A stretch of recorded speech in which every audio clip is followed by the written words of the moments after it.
दोस्तों सब्सक्राइब करें और देखें रोजाना दिल दहलाने वाली कहानी और बेल आइकन प्रेस करना ना भूलें। दोस्तों, यह घटना आज से करीब 9 साल पहले की है, जब मैं 21 साल का था और अपनी नानी से मिलने के लिए उनके गांव गया था।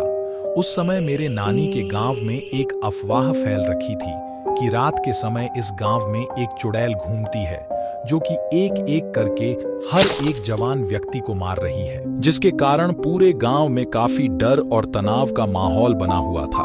और मेरी नानी ने भी मुझे शाम के 7 बजे के बाद बाहर जाने के लिए मना कर दिया था, पर मुझे यह सभी बड़ा ही अजीब और अंधविश्वास सा लग रहा था।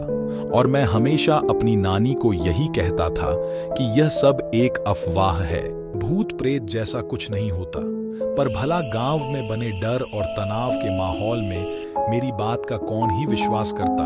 और ऐसे ही एक रात गांव में मेला लगा हुआ था, जिसको देखने के लिए मैं अपने दोस्त के साथ चला जाता हूँ। जहां पर मेला घूमते घूमते हमें समय का पता ही नहीं चला कि कब रात के 12 बज गए। और वहां से वापस आते आते हमें रात के करीब 12:35 हो गए थे, जहां पर मेरे दोस्त का घर मेरे नानी के घर से पहले आता था। इसके कारण वह अपने घर चला जाता है और अब मुझे अकेले रात के 12:35 में अपने नानी के घर पहुंचना था।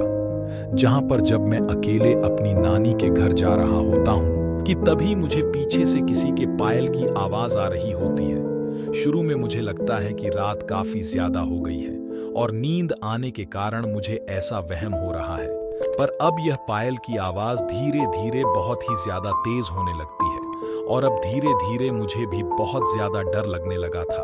और इसलिए मैं बड़ी ही तेजी से घर की ओर जा रहा था कि तभी मुझे पीछे से किसी लड़की की आवाज आती है जो मेरा नाम लेकर मुझे पुकार रही थी।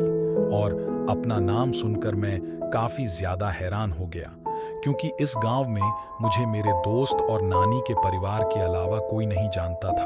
और जैसे ही मैं जब पीछे मुड़ के देखता हूँ तो मुझे वहां पर एक बहुत ही डरावनी लड़की दिखती है जो अचानक मेरे ऊपर हमला कर देती है, जिसके कारण मैं वहीं बेहोश हो जाता हूँ। और फिर इस घटना के बाद मुझे सुबह के समय होश आती है, जहां पर मैं अपने आप को अपने रूम में पाता हूँ, जहां पर मेरी नानी मुझे बताती है कि मैं गांव की सड़क में बेहोश पड़ा हुआ था और गांव के लोगों ने मुझे उठाकर यहाँ लाया था।